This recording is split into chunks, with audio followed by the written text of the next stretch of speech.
जय माँ कालरात्रि। एक वेणी जपा कर्णपूरा, नग्ना खरा स्थिता, लंबोष्ठी कर्णिका कर्णी, तैलाभ्यक्त शरीरिणी, वाम पादोल्लसल्लोहल्लता कंटक भूषणा, वर्धन मूर्धज ध्वजा, कृष्णा कालरात्रि भयंकरी। माँ दुर्गा की सातवीं शक्ति कालरात्रि के नाम से जानी जाती हैं। इनके शरीर का रंग घने अंधकार की तरह एकदम काला है। सिर के बाल बिखरे हुए हैं। गले में विद्युत की तरह चमकने वाली माला है। इनके 3 नेत्र हैं। ये तीनों नेत्र ब्रह्मांड के सदृश गोल हैं। इनसे विद्युत के समान चमकीली किरणें निसृत होती रहती हैं। इनकी नासिका के श्वास प्रश्वास से अग्नि की भयंकर ज्वालाएं निकलती रहती हैं। इनका वाहन गदर्भ गधा है। ऊपर उठे हुए दाहिने हाथ की वर मुद्रा से सभी को वर प्रदान करती हैं। दाहिनी तरफ का नीचे वाला हाथ अभय मुद्रा में है। बाईं तरफ के ऊपर वाले हाथ में लोहे का कांटा तथा नीचे वाले हाथ में खड्ग कटार है।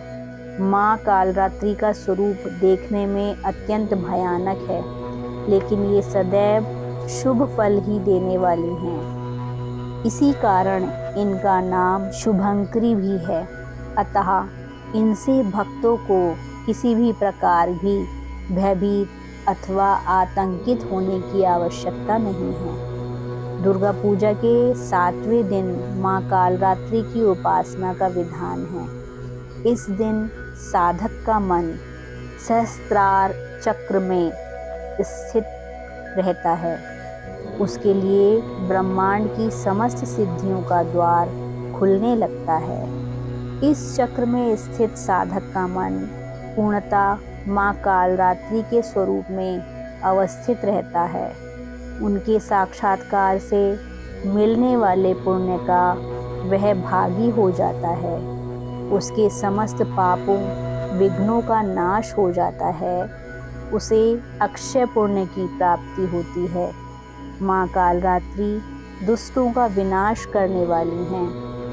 दानव, दैत्य, राक्षस, भूत प्रेत आदि इनके स्मरण मात्र से ही भयभीत होकर भाग जाते हैं। ये ग्रह बाधाओं को भी दूर करने वाली हैं। इनके उपासक को अग्नि भय, जल भय, जंतु भय, शत्रु भय, रात्रि भय आदि कभी नहीं होते। इनकी कृपा से वह सर्वथा भय मुक्त हो जाता है। माँ कालरात्रि के स्वरूप विग्रह को अपने हृदय में अवस्थित करके मनुष्य को एकनिष्ठ भाव से उनकी पूजा करनी चाहिए। यम, नियम, संयम का उसे पूर्ण पालन करना चाहिए। मन, वचन, काया की पवित्रता रखनी चाहिए। वह शुभंकरी देवी हैं। उनकी उपासना से होने वाले शुभों की गणना नहीं की जा सकती। हमें निरंतर उनका स्मरण, ध्यान और पूजन करना चाहिए। जय माँ कालरात्रि।